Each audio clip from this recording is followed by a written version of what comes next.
सनातन धर्म में गोत्र को अत्यंत महत्वपूर्ण माना गया है। पौराणिक मान्यताओं के अनुसार गोत्र ऋषियों की परंपरा से जुड़ा है। ब्राह्मणों के लिए गोत्र का विशेष महत्व है, क्योंकि यह माना जाता है कि हर ब्राह्मण का संबंध किसी ना किसी ऋषि के कुल से होता है। नमस्कार, मैं हूं आपके साथ शालिनी राज और आप देख रहे हैं टीएनपी न्यूज।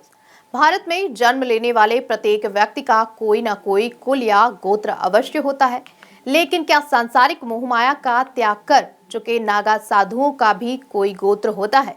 आइए जानते हैं, हम आपको विस्तार से बताएंगे। पुरी के शंकराचार्य स्वामी निश्चलानंद सरस्वती के अनुसार साधु संतों का भी गोत्र होता है। भले ही वे इस संसार की मोहमाया से ऊपर उठ चुके हों, फिर भी वे गोत्र परंपरा से जुड़े होते हैं।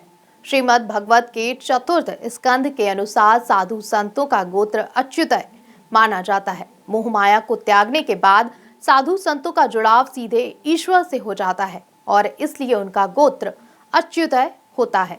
नागा साधु जो सांसारिक जीवन से पूरी तरह मुक्त हो जाते हैं और भगवान शिव की भक्ति में लीन रहते हैं, उनका गोत्र भी अच्युतय माना जाता है। नागा साधु धर्म के रक्षक कहे जाते हैं और सांसारिक मोहमाया से ऊपर उठ चुके होते हैं। वहीं अगर बात की जाए कि गोत्र परंपरा की शुरुआत कहां से हुई और कैसे हुई, तो हम आपको बता देते हैं। गोत्र परंपरा की शुरुआत प्राचीन काल में हुई थी और यह परंपरा 4 प्रमुख ऋषियों अंगिरा, कश्यप, वशिष्ठ और भृगु से शुरू हुई। बाद में जमदग्नि, अत्रि, विश्वामित्र और अगस्त मुनि भी इस परंपरा में शामिल हो गए। आसान शब्दों में कहें तो गोत्र व्यक्ति की पहचान का एक रूप है।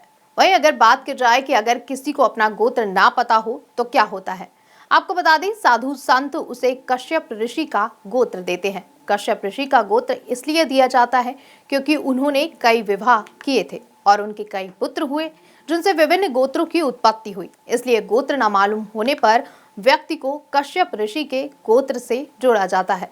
तो इस तरह से कह सकते हैं कि नागा साधु धर्म के रक्षक कहे जाने वाले सांसारिक मोहमाया से ऊपर उठ चुके हैं। इसी के साथ फिलहाल इस जानकारी में इतना ही। ऐसी ही तमाम अपडेट के लिए देखते रहिए टीएनपी न्यूज। नमस्कार।